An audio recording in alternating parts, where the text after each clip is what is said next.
Hello, my name is John Gibson, and I'm the President and CEO, as well as one of the founders of Jangus Music Incorporated.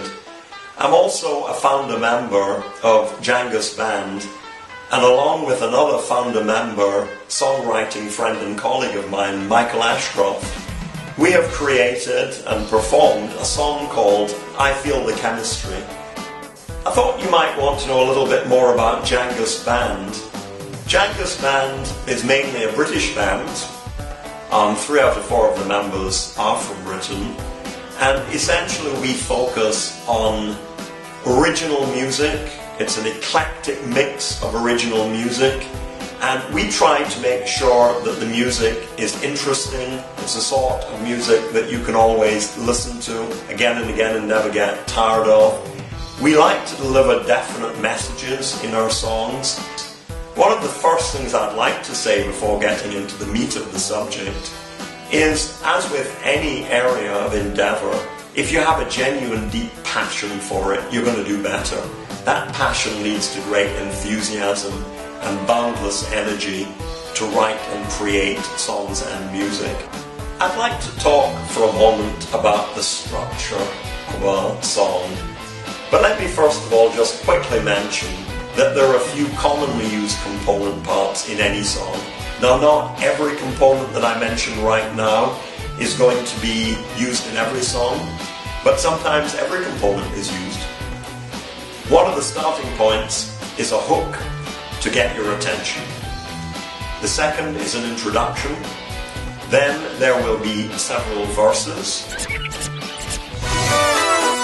I feel the chemistry.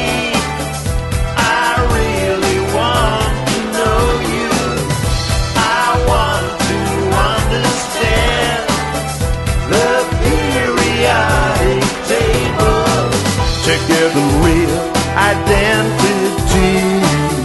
Elements have a name and a symbol. Each has atomic number and weight. 118 elements counted to date. And there will be several choruses or refrains. Let's go and meet them now and get to know their names. Group 1. Hydrogen, lithium, sodium, potassium, rubidium, cesium, francium. Group 2. Beryllium, magnesium, calcium, strontium, barium, radium.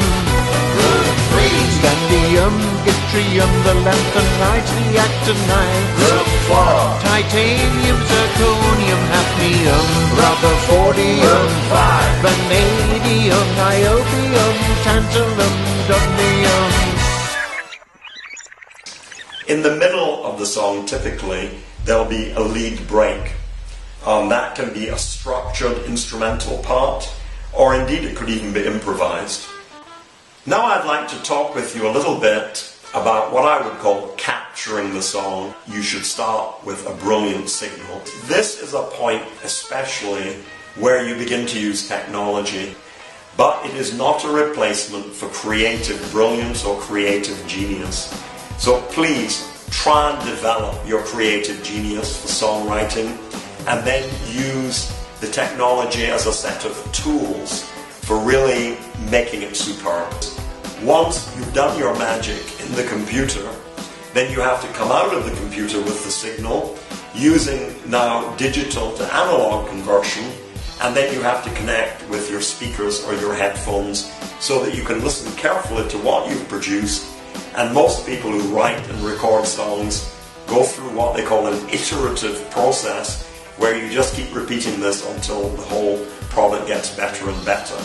Now, the first thing I want to say is, if you happen to be the singer, and I've shown you how to stepwise get this beautiful signal from your voice into the computer, it's not very usual for somebody to do that without having some sound going on to which you're going to sing to. The first thing you really do is to make sure that before you do your singing, you've laid down a beat. You'll have laid down the beat most typically with the drums, and you'll have laid down embellishments of that beat with the bass.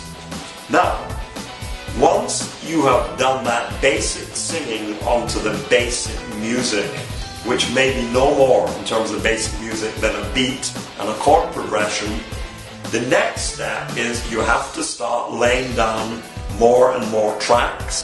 Now, some people like to make a very complex discussion about these important steps, one being mixing and the other being mastering, but I'm going to keep it simple. One of the key aspects of mixing is making sure that the various voices in the song and the various musical instruments are placed in the right part of the stereo field. Another aspect of mixing is working hard to try and make sure that the volume levels of the individual voices and the individual instruments is pleasing and correct. Another couple of aspects of mixing that I want to touch on are the use of tools such as equalization and compression to overall get a better sound, and also the use of effects such as delay. You're now going to do the mastering, and this will add your professional level sheen to the whole production that you've done. A couple of the tools that are especially used in mastering are equalization and compression. But I have to emphasize that really in mastering there's absolutely no substitute for experience, and a good deal of that experience is in knowing how to listen. One last note that I'd like to make is that you've now produced these brilliant songs, and if you really do intend to become a songwriter, you may want to consider copywriting. In fact, you will want to consider copywriting your material to protect your intellectual property. One further step you can also take is to go ahead and trademark the name of your band so that you can use that trademark when it comes to commerce as it would relate to public performance and also sales over the internet.